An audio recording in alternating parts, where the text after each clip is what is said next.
Welcome to the E-commerce Finance Podcast. I'm your host, Stephen Brown with LedgerGurus. In this episode, I have Joe May from May Law to discuss an alternative vehicle for funding an e-commerce business. Joe, thanks for joining us today. Awesome. Thanks for having me. Why don't you give us a little background on yourself, how you got into e-commerce, what you're doing right now. A lawyer in e-commerce, I don't see that very often. So tell me a little bit about your journey. Yeah. So I was about, 12 years ago, I graduated from law school, started practicing law, and found it just to be absolutely insufferable. So after about 2 years, I got an opportunity to jump into an e-com company and participate in ops and do in-house counsel kind of operations work, and went into an early stage startup called Freshly Picked. I was there right before they went on Shark Tank. Got to see it's insane growth. And so this is about, 10, probably 11 years ago. So 11 years ago when, Shark Tank just had a massive growth impact. And so we went 5x in revenue in my first year there and got to experience all the pain of scaling, manufacturing, all the issues that were, that came up with that. Ended up going on doing my own e-com startup from there, selling backpacks, did that for a number of years. Then I got into a marketing agency in more of like a biz dev, helping people raise money type of role. And then from there, I went and did a tech startup that didn't work out.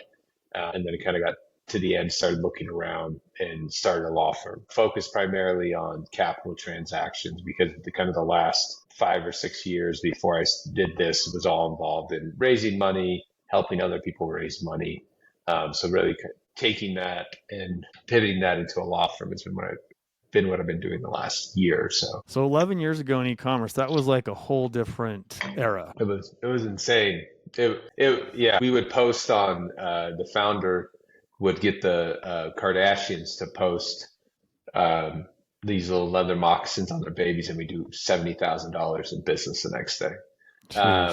It was, I don't even know if you could do marketing on Instagram at that time. I mean, to tell you kind of where I was at, I didn't even have an Instagram account when I started working there. That I hadn't ever gone on social media really, and so I got into social media as part of my job. I started learning about that. But yeah, it was an insane time. How many years were you there? So I was there about 18 months before I started my own e-com company that I then ran for about 3.5 years, and then transitioned into a partner in a marketing agency. And then I got to see a ton of like high growth brands like PillowCube. I was part of PillowCube, StairSlide. We got to help out. I can't remember all the names of the companies right now, but the name of the agency is called Creatively. And so they've worked with a ton of those big YouTube commercials. Hanley Bands is one of the ones that we'd worked with. Kizik, a lot of these kind of big brands that have kind of come out of it and gotten a lot bigger from the big push on marketing. But even that's changed dramatically over the last 12 to 24 months on how you need to do marketing, with the kind of reemergence of TikTok is newer, but the reemergence of being able to just create content and have that go somewhere. So I've seen a bunch of different stages of e-com and marketing and growth just in the last 10 years. It feels like 100 almost. Yeah. The era you started was kind of nascent. There was a lot of, it was the rise of social media as a selling platform. Then we had the huge boom of COVID, and now it's been the post-COVID, doldrums, right? And one of those challenges is raising money, right? Oh, yeah. Which is why we're talking here today. One of the challenges we see with e-commerce businesses is banks don't like to lend because they don't have a lot of tangible assets. They don't like to deal with intangible businesses, and they don't like inventory. You get a lot of predatory lending from the merchant cash advance lenders. But there's another vehicle. So let's talk a little bit about this alternate vehicle that you focus on. What it is, and let's dive in. Absolutely. So it's called equity crowdfunding. It was created under the Jobs Act, I believe it was in 2000. And when was the Jobs Act, just as a refresher? Oh, I want to say it was 2008, as I believe. Okay. So it's been around for a while. Yes. Or was it 2000? 2012. So it was enacted in 2012. Okay. 2008, for whatever reasons, been stuck in my head. But in 2008, they created the Jobs Act, which is basically to help small businesses become more efficient. and make it easier for them to raise money, to operate.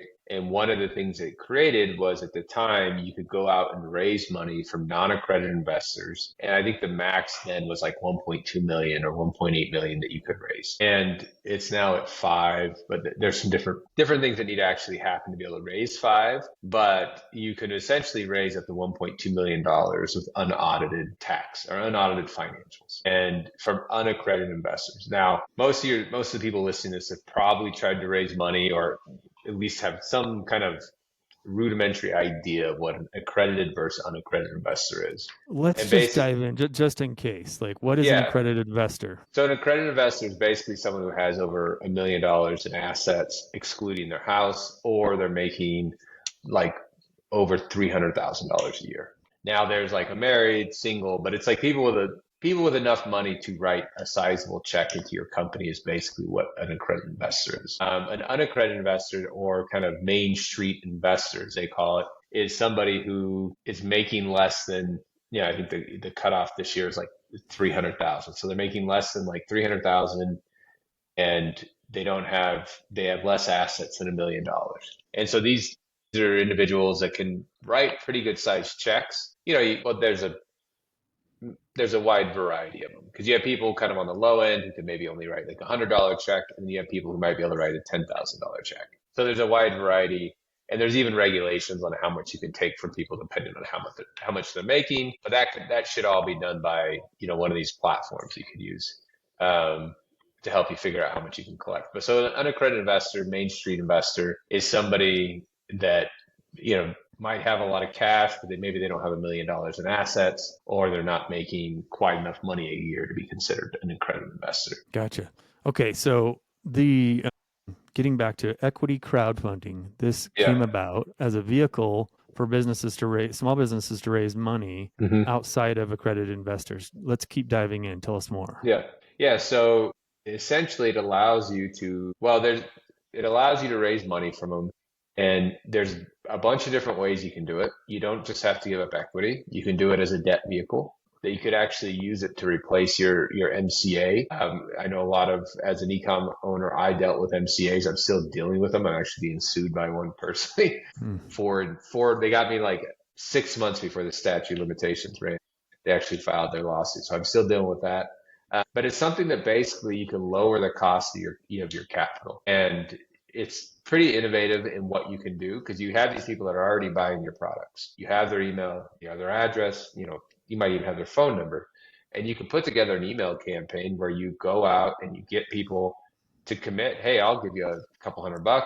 You get 1,000 people to do that. All of a sudden you have, you could easily get to $500,000 with just some of the users that are buying your products. And so it's a simplified way to raise money, opens up a lot of opportunities in your ability to hire, your ability to take on inventory, and to just lower the cost of capital that you're currently paying. Let's drill down a little bit. So you can raise debt, you can raise equity. Anytime I think about raising money, I'm like, okay, what are the gotchas? What are the issues? How hard is this to do?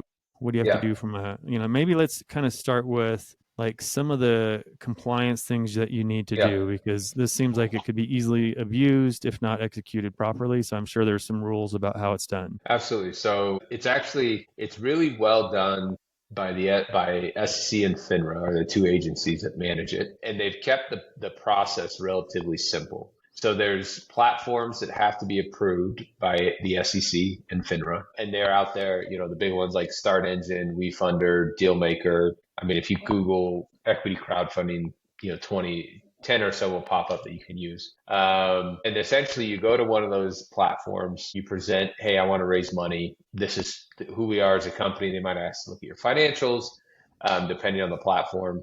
And then they'll have, hey, here's a cost, you need to put up 10 grand for compliance. Or so they have like an initial fee you'll need to pay to be able to pay for the compliance piece. And basically you have to fill out what's called the Form C. And you have to explain all the risks that were associated with investing in your company, financials, key employees, everyone who owns over 20% equity will need to be disclosed.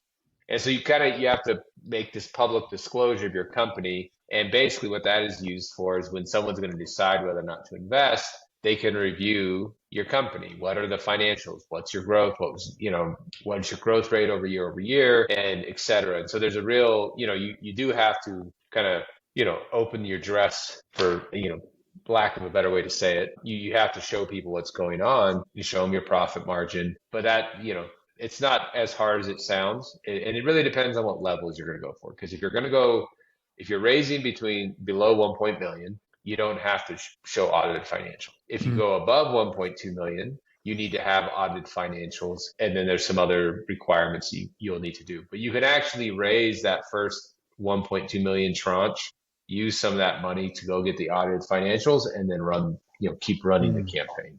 So there's a lot of flexibility, and that's really built into it to be able to help small businesses on how to do the fundraisers. Today's episode is brought to you by LedgerGurus, your go-to team for e-commerce accounting. We handle everything from keeping your books in order and tackling sales tax to managing your inventory accounting and even acting as your fractional CFO. Basically, if it's about accounting, we've got it covered so you can focus on growing your business. Head over to LedgerGurus.com and see how our team can help you level up your business today. That's LedgerGurus.com. Let me just take a little financial detour since this is the finance podcast. Audited financials, how many years of audited financials? I think it might just need to be one, but please don't quote me on that. I mean, that's something you'll at least need 1 year of it, the last year. And some of these companies are brand new. Some people are utilizing it. This is part of how they're raising their initial seed capital, so they don't have any audited financials. Yeah. And for those who aren't familiar with audited financials, typically what that means is you pay thousands, sometimes tens of thousands of dollars to a CPA firm. And they'll go in and they will turn over every stone in your financials and essentially determine that they are legitimate. It's kind of a really poor man's way to describe audited financials if you've never had to do that, or maybe you have, you don't really understand what they're doing, but they're basically validating what you have in your financials that are accurate. That's essentially what audited financials are doing for you. So that you can, like in this case, an investor. So for example, the publicly traded companies are having their financials audited all the time because people are buying stock in those companies. So this is kind of a similar thing. And usually what we see with audited financials, you only do it when you're going to get invested in. A lot of times when you go to sell your business, you need to do that. It is a good practice to have your financials audit ready, even if you're not going to have an audit, meaning you're putting things in accrual accounting, you are doing things the right way, they're clean. Because if you don't, you're going to pay extra money to a firm like LedgerGurus to fix things up. Yeah. All right. So, but let's go back to this. So you submit some information. There's a threshold for which you have to have audited financials. That a lot of this information is somewhat public in nature. Like, is this like an open information, or is it like, can you kind of keep your information semi-private as you're going through this process? Well, once you do the raise, the information's put out there for everybody to review that's potentially going to invest. So there is some level of public disclosure that I know is uncomfortable. Even having been, an e-commerce owner, I couldn't imagine like putting out my financials, but that's part of the process of opening up to Main Street investors. You need to do, it's almost, you mentioned, a public company. It's basically starting the process. Technically kind of opening up what some people call mini IPO once you start doing a Reg CF, because you're bringing on these, in a lot of instances, there's a lot of sophisticated unaccredited investors, but there's also a lot of unaccredited investors who have no idea what, they don't understand what a financial statement is. I don't. And so there's just a lot of, and I, for lack of a better word, unsophisticated investors that you're bringing on. So they need to be able to see all the disclosures and potential risks associated with running one of these campaigns. So you used a term that I want to define, Reg CF. What is that? Yes. So Reg CF,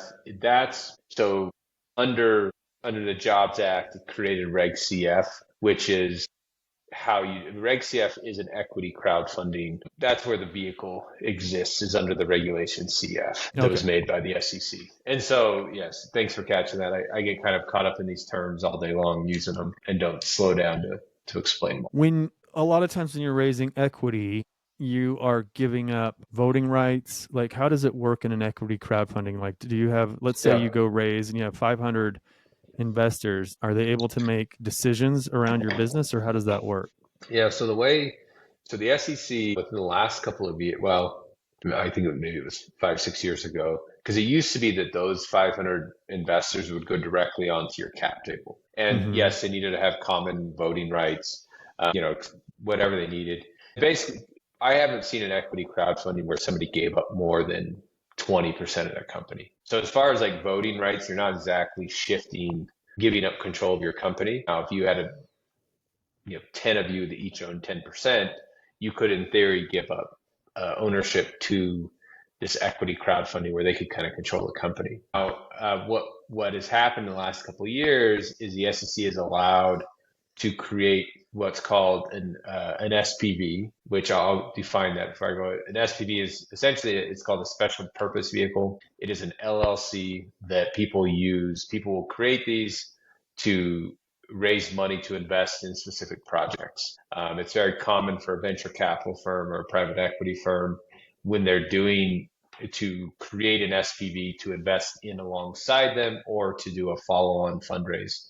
And so what you can do now under the SEC is you actually will create an SPV. You'll create a separate LLC where the money will be fundraised, and then that LLC will invest that money into your company. So that saves you on a couple of things. On your cap table management, which can get very costly if you continue to raise money, just having to deal with how complex your cap table is. So you'll just have one line item on your cap table. And then that SPV, yes, if you're going to you will need a stockholder consent. If you need stockholder consent and that SPV holds 10%, you would need to do some voting or some compliance with the individuals that invested in your company. But as far as like giving up like substantial or like an amount of control that you would need that someone should be worried about, I don't think you would have that level of ownership that you would raise under an equity crowdfunding campaign, where they could potentially, start appointing board members and running your company in lieu of you. Let's talk about ongoing. There's a term that maybe a lot of small business owners aren't aware of: governance. Governance is basically a lot of the rules for how a company is managed. Yes. What kind of governance requirements are there when you do equity crowdfunding? Yeah, so you're going to need to put out so you'll need to set out at least once a year initially to let people know what's going on. You need to send out updates. When you have a public company, I believe it's called it's not a K1, it's a K10. It's a 10K. And so it's like a U10 compliance or use something, but you need to send it out about once a year. Just send out like an investor update on what's going on about the company and financials. And, that obviously would include the financials. Just update on how the company's doing. It'd be similar to if you have investors sending out an investor update to let them know, here's key information about the company. Since there's not a lot of liquidity opportunities, you don't need to have all the disclosures that you would have with a public company. And when I talk about liquidity, that essentially allows for individuals to be able to sell the equity that they bought from you. There's a couple platforms that do have marketplaces for people where they can sell their equity, which, is another great opportunity for your investors. If they put in money and over 5-6 years, the value, your revenue keeps going up, they'd be able to sell those stocks. But the liquidity is pretty limited, so you don't have to do all the disclosures you would have to do for a public company, but you do need to inform them send out a kind of a basic investor update every year. Another thing usually doing when you're doing investment is a valuation. Do you have to do a formal valuation as part of equity crowdfunding, or how does that, do you get to kind of just be like, hey, this is what I think the value of my company is? How does that work? Yeah, so it depends on the platform. Some of the platforms make you do a formal 409A valuation, but a lot of it is just kind of like the other ones. It's just kind of beauty is in the eye of the beholder type of thing. If people will invest at that valuation, you can get if you can get people to invest in that valuation, that's kind of the valuation you're setting of your company. Gotcha. And then are the people that invest, are they getting common shares in a business? Is that essentially what they're getting when you're doing the equity side of it? Yeah, so they would essentially be getting common shares. If you decide to create a different class, that can raise some red flags, but essentially it'd be common shares in your entity. And do you have to be, typically when companies raise money, they have to be a C Corp. Is there a requirement on the type of entity that you have to be to do equity crowdfunding? No, but I recommend to people that they do a C Corp because even though you have this separate LLC that people are investing through, it is nice to have the C Corp in place. Now, there's people who use equity crowdfunding for property to raise money to buy properties. And a lot of times they'll do an LLC just because the investors they want to be able to pass back through depreciation. But whereas like majority of the people, in this instance would be thinking about it for an e-com company, it would be recommended that you have a C Corp for those, just for the simplicity of raising money around a C Corp is much better than an LLC. Yeah. What about the debt side of things? You said you can also use this to raise debt. How does that work? Yeah. And so basically you just create a debt vehicle and you create the fixed rate of return that you're going to pay people back. Now you can I'll finish this thought before I jump into the next one. And so, say if you're you're on an MCA, you're paying 30% interest or 27% interest, whatever, and getting crushed, but your overall debt is, $800,000. You could, in theory, go raise a Reg CF debt vehicle for 1.2 million, pay off what you currently have that's kind of, probably sinking your company, and then have the additional $400,000 debt vehicle at a much more manageable, 12 to 15%, whatever that is that you're able to raise money under. To make it, it essentially allows you to level up the type of debt vehicle you could get. If you were more of a wholesale business that had AR that people would give you money on. So there's some opportunities around that. And there are actually equity crowdfunding platforms that specialize in debt vehicles instead of equity. And, you have payment options. One of the things you can do with equity crowdfunding, I don't know how familiar people are with safes or what is called a convertible debt. A safe is just a simple agreement for future equity. It's very commonly used, a very common contract that's used to raise money very early on in a company or for speed and efficiency when people don't want to do a formal 409 valuation, but they want to have, we're going to have a value cap. You can actually raise under a safe through equity crowdfunding, and you can also raise under convertible debt. And so basically, it's a debt, but the holder of it, the person who raised, has the option to convert that into equity at a later date. And so that can actually simplify the process pretty dramatically, because then you don't have to bring in, you don't have to have everything figured out right away. You could just say, hey, we're doing 10 million a year in revenue. That can be our, maybe we don't want to go do a 409 valuation, and we'll do that as our, we'll do a 15 million pre-money value cap safe that we'll raise under, and we'll try to raise 400 grand or 500 grand or something like that. And so it can really you can simplify the process, or you can make it very complicated. And that's something that with the Jobs Act, that was really the objective, is simplifying the process for small businesses to be able to raise money and, be able to use it. Let me pull on that thread a little bit, because it definitely sounds like an easier vehicle, but it doesn't sound like something you want to go figure out on your own, which is probably why you're doing what you're doing, right? Are you basically helping businesses walk through this process? And would you recommend that you use a professional who's familiar with these things to do it? Yes, I would. Now, if you go to Start Engine or some of these platforms, they'll tell you not to use an attorney. Here's a couple of reasons why I recommend people work with me when they're doing this. Number one is for cap table management, planning, what it means if you take a round under common stock now versus a safe. What are some implications around that? The second thing that I think is kind of lost and is starting to come more into focus with people, is the type of investors. One, you don't know exactly who your customer is and who uses your product and who would potentially invest in you. Gosney Pizza Ovens just ran an equity crowdfunding campaign out of the UK. They raised over $3 million. I think it was like 2.9 or 2 million and change in British pounds, which, converted to 3.5 million or whatever in American cash or US dollars. One of the things Tom Gosling, the founder, mentioned is that one of the co-founders of Instagram actually invested it.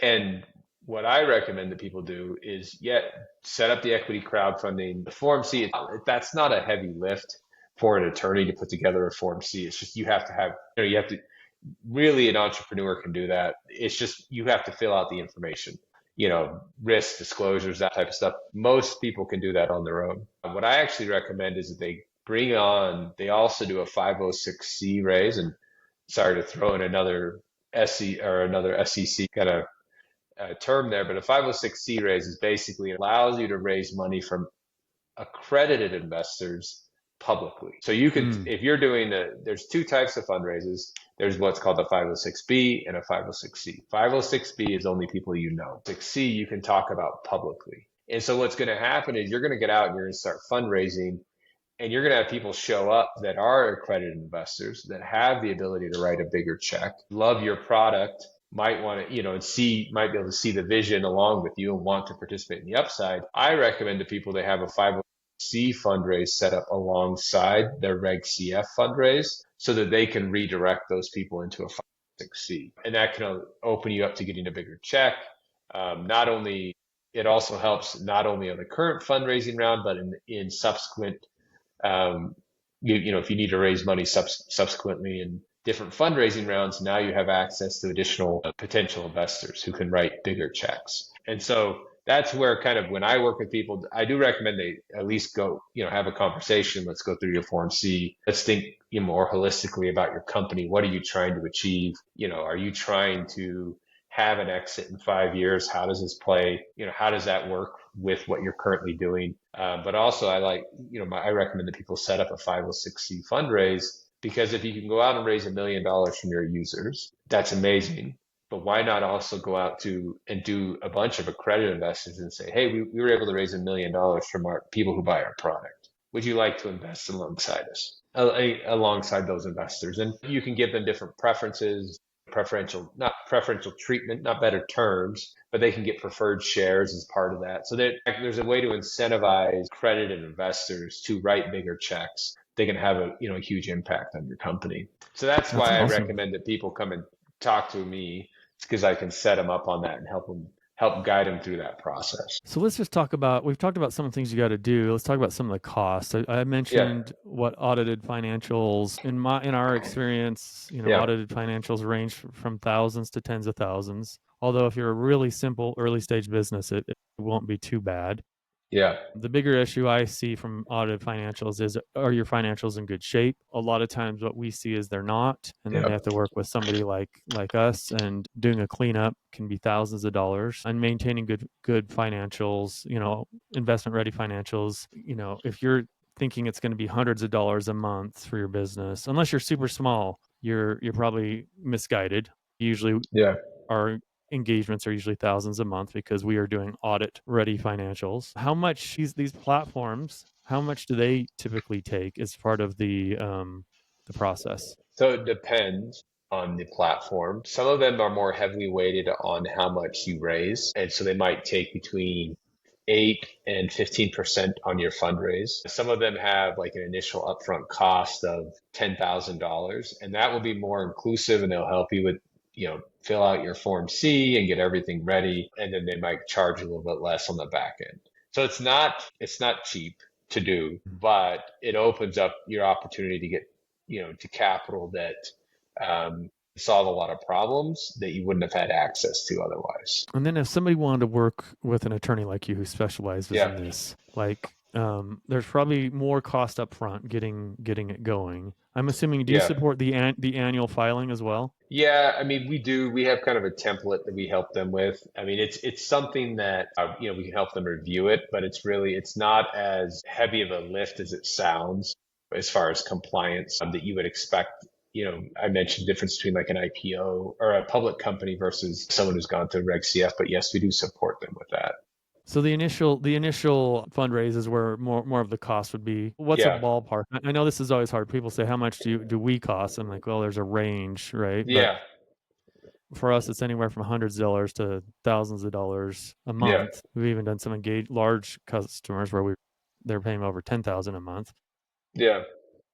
Maybe give me a ballpark what it would be like to work with somebody like you on a fundraise. Yeah. So it like you said, it depends. For a very simple company who needs to come and get a Reg CF, it could start anywhere from around $1,500, and then it can go up from there all the way up to, depending on the complexity. If you have 30 people on your cap table currently, that we need to review, stockholder, because there's going to be, like, if you're already a C corp and it's simple, it's easy. But if you show up, you're an LLC, you're going to want to convert to a C corp. There's costs associated with all those things. So Yeah. I mean, it could be all the way up to, $30,000. But that's on the very complex. You need to do a lot of things. So maybe you need to do corporate cleanup, but from the very simple side, from 1,500 and kind of up from there. You gave us one public example. Mm-hmm. Any other examples of people that have used this vehicle to raise money that might, brands that might be well known or easy to look up? There's a couple I've seen on there and now of course I can't remember it when I'm on the phone, when I'm on here with you. But if you go to these equity crowdfunding sites, you'll be surprised at the names of these companies that are on there. I think that there is a lot of fear that these are kind of like, people view these as, scams, or, stuff that nobody wants to take advantage of their customers, obviously.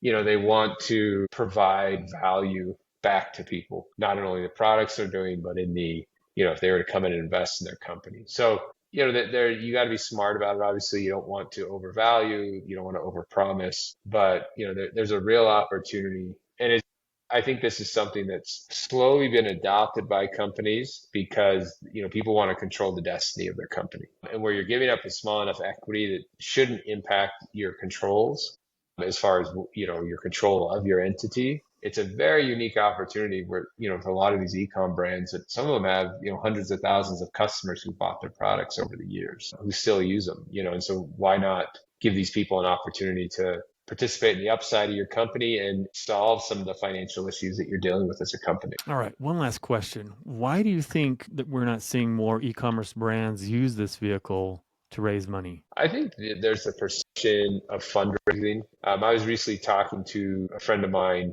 and they are doing 20 million a year in revenue, trying to raise 5 million from investors. And I asked them, I said, why aren't you doing equity crowdfunding? And they didn't want to disclose their financials because they were afraid of competitors taking advantage of them, or they were afraid of, there's kind of like, it's similar to a crowdfunding campaign that you would see on Kickstarter, that a lot of companies kind of have this sense of, well, I'm a grown-up brand. I don't do Kickstarters.